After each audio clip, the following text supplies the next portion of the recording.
ওই civil surgeon হাজির এটা দেখেন ও আছে কিনা। মন্ত্রীর দায়িত্ব হইল ওর খবর নেওয়া, নাহলে লোক পাঠানো। সেকেন্ড থিং আসেন আমাদের বিমান, সারা পৃথিবীতে বিমানের লাভ করে, আমাদের এই অবস্থা কেন?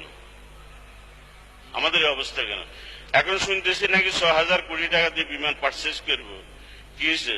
মানি গ্রেভিং করার জন্য?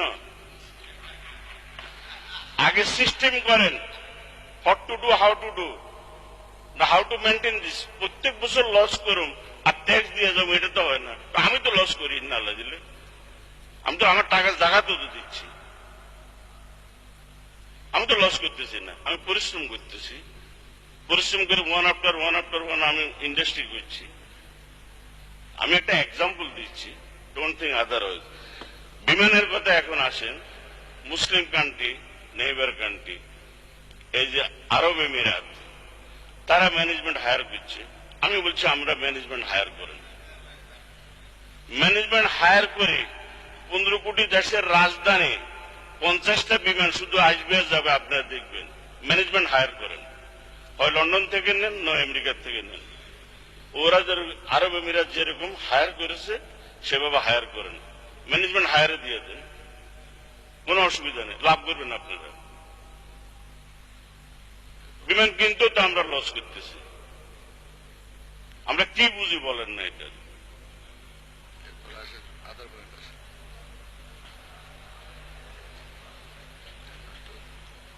ঢাকা সিটি 15 কোটি দেশের রাজধানী, ঢাকা সিটি এখনো অযান্ত্রিক যানবাহন চলাফেরা করে। আর আমরা শিক্ষিত লোক, টাইট লাগাই আমরা এখানে আসি, আল্লাহ নাম লই। আসতেছি হয়তো অনেকে আমরা জিপ টিপ চালাই আসতেছি, ভালো কথা, ঠিক আছে, কিন্তু আমাদের মতন কয়জন আছে জিপ চালানোর মতন? কিন্তু এই অযান্ত্রিক যানবাহন একটা সিটির মধ্যে আজ 37 বছর পরও আছে, তাহলে আপনারা মনে করেন এটা কি উচিত হচ্ছে? পৃথিবীর কোন দেশে নেই। আমাদের পরে আপনার ভিয়েতনাম, আমাদের পরে আসছে। এখন জিরবাটি দেখলে তো বালু পাওয়া যায় না, তাদের রাস্তাঘাট এরকম হয়েছে। কিন্তু আমাদের এখানে কেন এই সমস্যাটা? It is a management fault. BOT বেসিসে সারা পৃথিবী ডেভেলপ হয়েছে, আপনার তো স্যারেনার খরচ লাগে না। এখন বিওটি বেসিসে করতে গেলে যদি আপনি বলেন না আমি এমনি দিতাম না, হেমনে দিতাম না, আমার কথা শুনতে হইব, তোমার কথা শুনতাম না, 12 রকমের ফাইল, কেরানির শুরু থেকে এ ফাইল লাল পিতা বন্দি করতে করতে করতে ওরা তো ওষুধগুলোর বিশ্বাস নাই। এদের হইল 1, 2, 3, 3 জায়গায় ম্যাক্সিমাম। এরপরে লোক না এই জাতল্য ব্যবসা করতেন না, সোজা চলে যায়। এর মানে বহু আনছি, নেক্সট ফ্লাইটে চলে গেছে। প্রথম দেখছে যে সোনারগাঁও হোটেল থেকে মতিঝিল আসতে ঘুমাইতে হয় তার 1 ঘন্টা। বিদেশি বিনিয়োগকারী এত কবে আমি এখানে বিনিয়োগ করতাম না। দ্বিতীয় কথা হলো রাইতে কোনো ক্লাব নাই, এত যাইব নাই, এত ফাইন্যান্সটা করে কোথায় যাবোটা কোথায় বলেন না। একদিকে চলাচলের রাস্তা তার বন্ধ, সে বিনিয়োগ করি তখন তত সে নিরুপায় চলে যাবে, ফেলে চলে যেতে হবে। এখন কথাটা হলো এটা বিওটি বেসিসে করতে আমাদের রোডস এন্ড হাইওয়েদের মন্ত্রী সাহেব যদি থাকতো আমি ওনাকে কিছু বলতাম। এর আগে একবার ওনারা ধরছিলাম, উনি আমারও বলে আপনার রোলস রয়েস আছে, আপনার রেস। আরে বাবা আমার এটার লোক এটার কি মিল আছে আমি বুঝলাম না। আমার কথা how to develop our country and what to do, why not follow this, this is the point. BOT বেসিসে সারা পৃথিবী ডেভেলপ হয়েছে। আপনি ঢাকার মানচিত্রটা দিয়ে দিবেন, ওরা ডিসিশন দিব, এখান দিয়ে হাইওয়ে হবে, এখান দিয়ে নিচে যাইব, ওখান দিয়ে উপরে দিয়ে যাইব। আর ইন্টারন্যাশনাল টেন্ডার হবে। টেন্ডার কিভাবে হবে? কেউ বলবো 18 বছর, কেউ বলবো 20 বছর, কেউ বলবো গাড়ি 50 টাকা দিব, কেউ বলবো আমি না 60 টাকা। এর ভিতরে আপনি ডিসিশন নেবেন যে 60 টাকা ওলারা দিবেন না 50। ইউ হ্যাভ এ রাইট যে লোয়েস্ট তাকে দিবেন। ইন্টারন্যাশনাল টেন্ডারের মাধ্যমে আপনি ব্যাপারে দিয়ে দেন, অসুবিধা তো কিছু নেই। কিন্তু না, আপনাদের প্রতিহিংসা দেশ ডেভেলপ হইতে পারবে না, নাহলে তো আপনি সালাম দিবে না। যতদিন ডেভেলপ না হবে ততদিন আমি হাসান সাহেব সালাম পাবো। আর না হলে এই সালাম জেনারেলাইজ হয়ে যাবে, সেজন্য আমি এটা করতে দিব না। কথাটা বুঝছেন? তো আমার কথাটা হলো, মাননীয় সদস্য অনেক সময় হয়েছে, এবার একটু সংক্ষিপ্ত আমি তো ভাই কাজের কথা বলতেছি।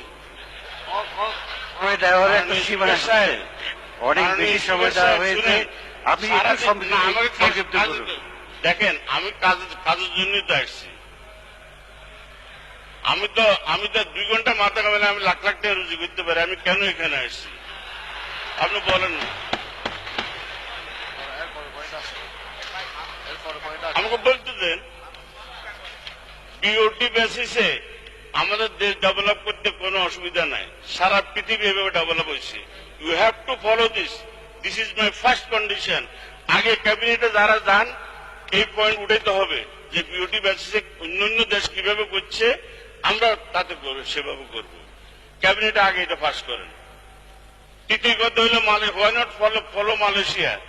আজ থেকে 20 বছর আগে মালয়েশিয়া গেছি, রাস্তায় যে হাঁটলে আপনার দেখা যেত যে মুসল্লার গন্ধ বাইরে হইত, বেশফা গন্ধ বাইরে হইত, সে মালয়েশিয়া এখন খুশবু বাইরে। মাহাতির মোহাম্মদ বলছিল যে কোনো ভালো কাজ করতে গেলে মানুষ সাময়িকভাবে খুবই অসন্তুষ্ট হয় সরকারের উপরে, তাই বলে কাজ বন্ধ রাখা উচিত না। কিন্তু আফটার দেন মানুষ তখন সেটা বুঝে যে একটা ভালো কাজ করেছে। এখন তো মাহাতির মোহাম্মদকে সবাই সালাম করে।